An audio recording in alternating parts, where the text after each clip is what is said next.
All right, ready to dive in. Today we're looking at the Web3 Metaverse and AI Handbook by Garrett Jackson and Mitch Jackson. And get this, it's free. Yeah, the latest edition's completely free. Totally. And they really focus on making it practical, for creators and entrepreneurs, business owners. Like you.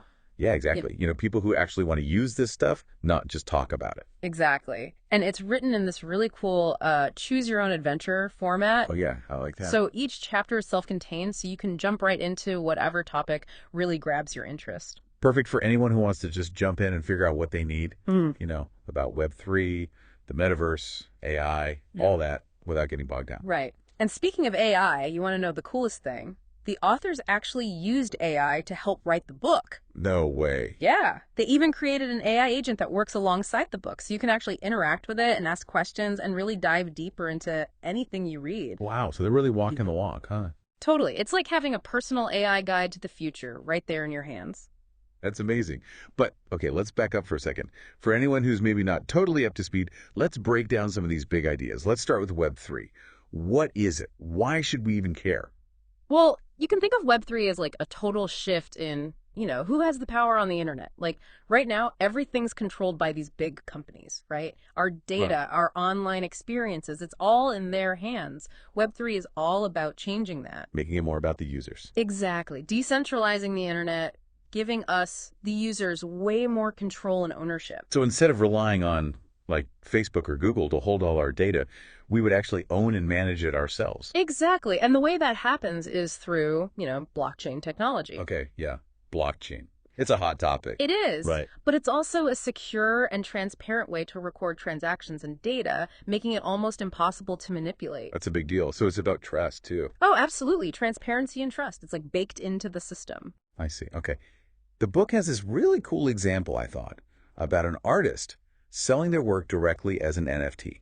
Yeah, I love that one. And they can totally bypass like the traditional galleries and platforms and everything, right? They can. And then they earn royalties every time their work is resold. Every time. It's amazing. It's like a total game changer for artists. It really is. And you can imagine, applying that same principle to like launching a project. Oh, wow. And getting funded directly by people all over the world who believe in it without having to go through, the traditional gatekeepers. Yeah, I could see that.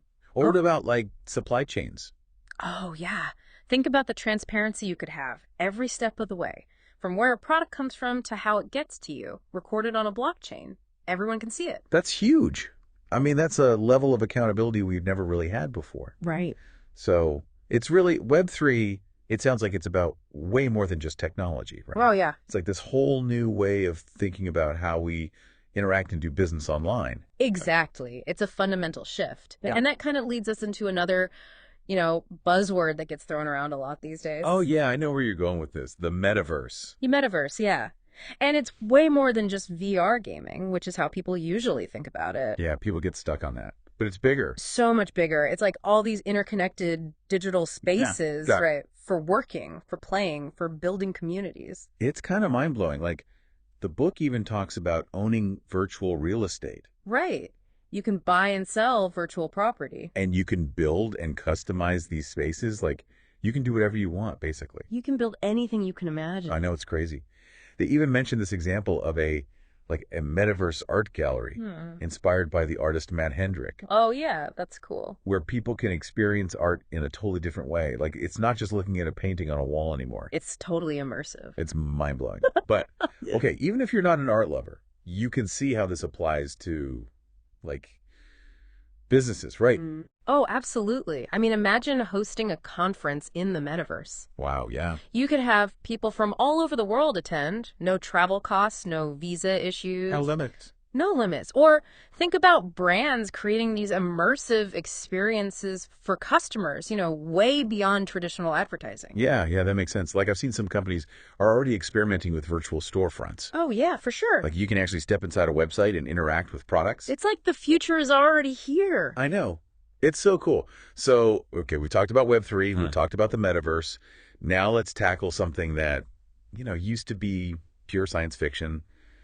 Artificial intelligence. AI. And it's actually all around us already, even if we don't realize it. Yeah, that's true. I mean, think about, those personalized recommendations you get on like Spotify or Netflix. Oh, yeah. Or spam filters keeping your inbox clean, or GPS navigation getting you where you need to go. It's true. It's become so commonplace we don't even think about it, but it's getting even more powerful. Yeah. Oh, yeah, for sure. I mean, the book talks about how AI is being used in healthcare now, like diagnosing diseases, analyzing medical images, even predicting health risks. Wow. So it's like having a superpowered doctor in your pocket. But okay, AI, it's a broad term. There are different types, right? Like I know the book mentions narrow AI and general AI. What's the difference? So narrow AI is kind of like, it's designed for a specific task, like the examples we just talked about. General AI is more like the ultimate goal, creating a machine that can perform any intellectual task that a human can. Like true intelligence. True intelligence. And we're not quite there yet. Not yet. But it's getting closer, I feel like. It is. It's a fascinating area of research.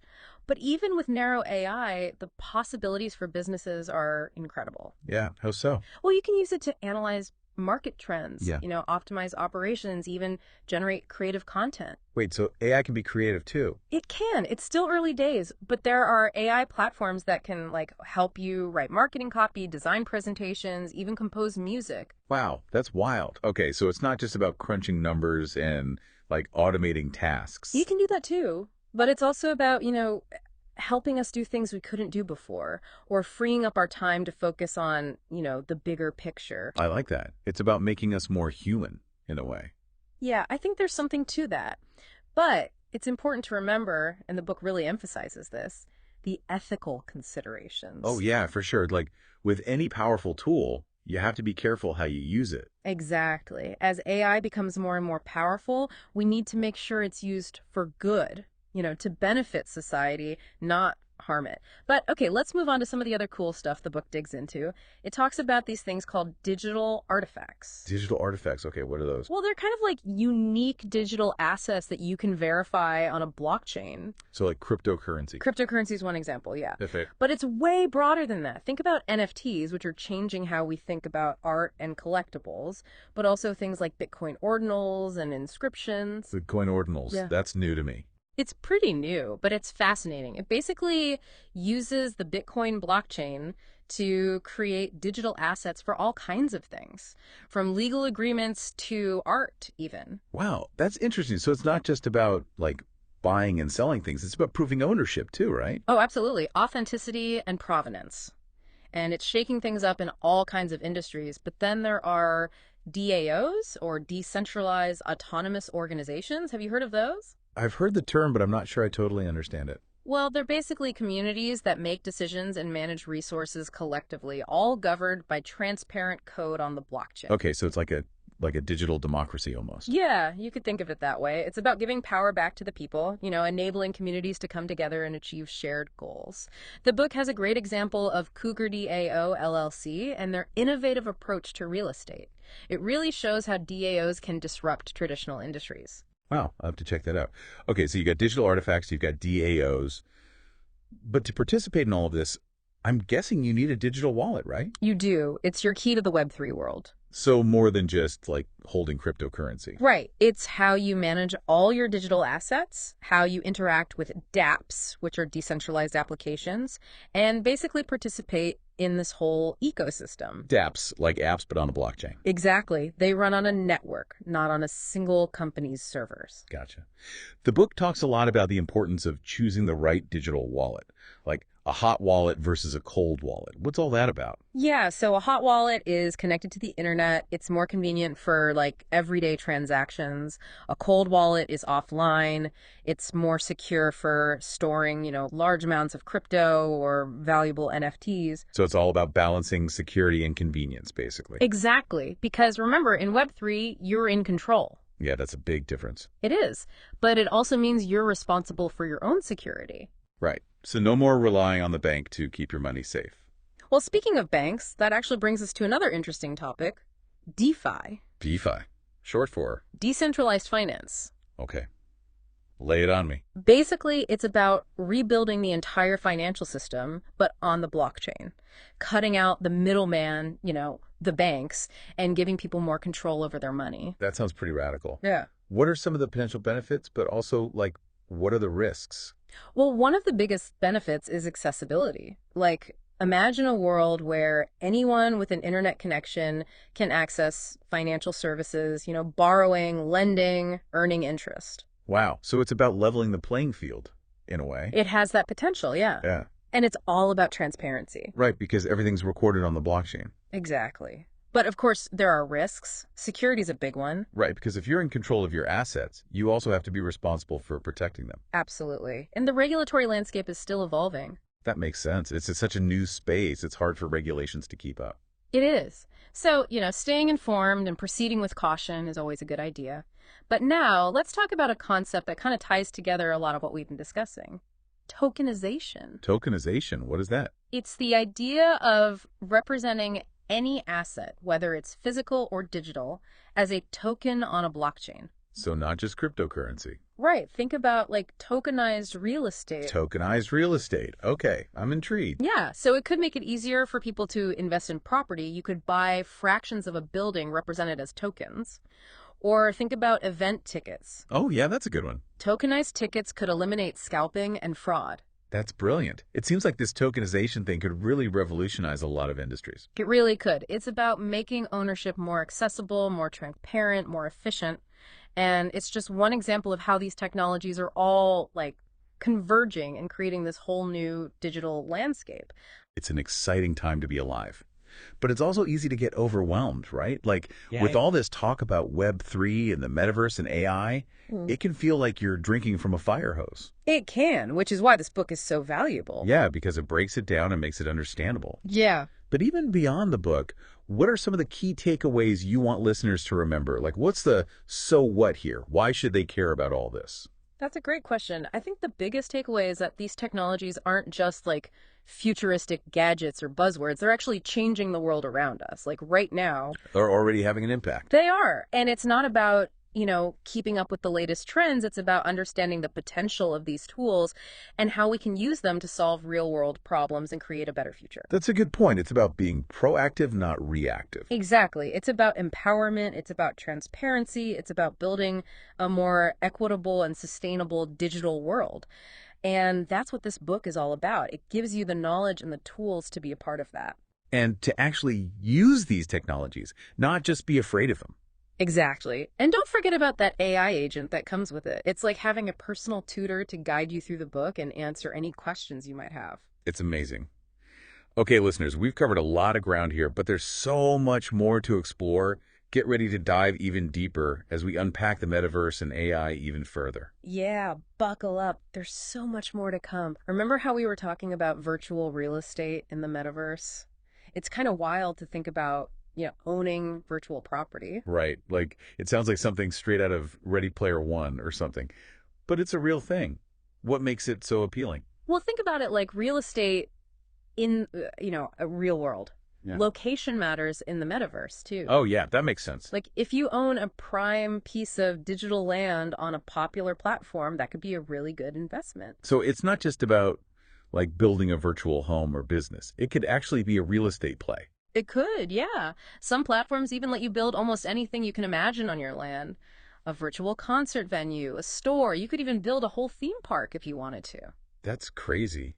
But I bet it's not cheap. You're right, it can get pricey. And the value can go up and down, just like in the real world. Yeah. It's a market that's definitely worth watching, but like with any investment, do your research, Yeah, for sure. Okay, so we've talked about Web3, the metaverse, and digital land. Now let's circle back to AI for a bit. We talked about how it's being used in healthcare, which is amazing. But what about in the business world? Like, how can AI actually help businesses be more efficient and productive? Well, imagine having an AI assistant that can help you with all sorts of tasks. Writing marketing copy, analyzing data, maybe even managing your schedule. It could free up so much time for you to focus on the things that really matter, the big picture stuff. That would be amazing. Are we talking about something that's actually available now, or is this still like years away? There are AI tools out there right now that can do some of these things. Like some platforms can actually analyze market trends and customer data to help businesses make smarter decisions. Wow, that's incredible. So AI isn't just about like automating mundane tasks. it can actually help businesses be more strategic. Totally. It can even help you personalize those customer experiences. Like, those recommendations you see on e-commerce sites, a lot of times that's powered by AI. Oh, yeah. Those are pretty good sometimes. I've definitely been influenced by those. And then there are chatbots that can answer customer questions, 24/7, so you don't have to. It can save businesses a ton of time and resources. Yeah, that makes a lot of sense. But the book also talks about the ethical side of AI. Like, as this technology gets more and more powerful, we have to make sure we're using it responsibly. Yeah, right. It's a powerful tool. We don't want to misuse it. Exactly. We want to make sure it's used for good to benefit people, not harm them. Yeah, It's a lot of responsibility. it is. But the authors seem pretty optimistic about the future of AI. Yeah, they do. They seem to think it has the potential to solve some of the biggest problems we're facing, like climate change and disease. It's pretty inspiring when you think about it that way. It is. But I know some people are worried about AI taking jobs away from people. What does the book have to say about that? Well, the authors acknowledge that, yeah, AI is going to change the job market for sure, but they also say that it'll create new jobs and opportunities. Okay, so it's not all doom and gloom. Not at all. They think the key is to be adaptable, Yeah. Learn new skills that complement AI rather than trying to compete with it. Yeah, that makes sense. Like work with the machines, not against them. Exactly. And speaking of things that might need some adapting to, the book also dives into some pretty interesting legal considerations around all this. Web3, the metaverse, AI. It's a whole new world, legally speaking. I bet. It's like the Wild West out there. Yep. Like new technologies are popping up faster than laws can keep up. Where do we even begin to untangle all that? Well, the book focuses on things like data privacy, intellectual property, contract law. These are all areas that are being challenged and reshaped by these technologies. Yeah, that makes sense. Like, how do you even protect your intellectual property in the metaverse? Yeah. What if someone steals your virtual design or something? That's a great question. And it's one that a lot of legal experts are grappling with right now. Like traditional copyright laws might not even apply in the metaverse. So we need new frameworks to address these challenges. It sounds like it's going to be a lot of figuring things out as we go along. But it's probably a good idea to seek legal advice if you're doing business in this space. Oh, yeah, definitely. And the book really stresses the importance of transparency and ethical practices. Building trust is essential. If people don't trust the technology or the platforms, they're not going to use them. True. It's not just about being cutting edge. It's about being responsible too. Yeah. But beyond the legal stuff, there's another big consideration that we need to talk about.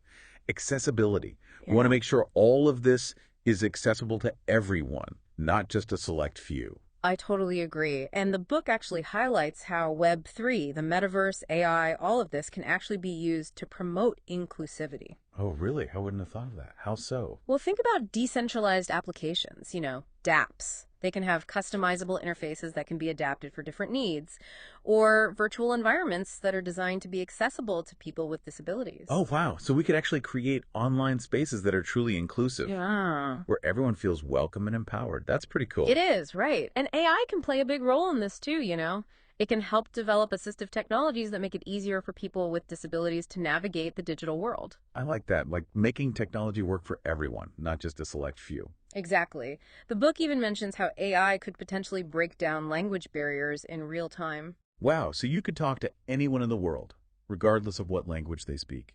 That's the idea, yeah.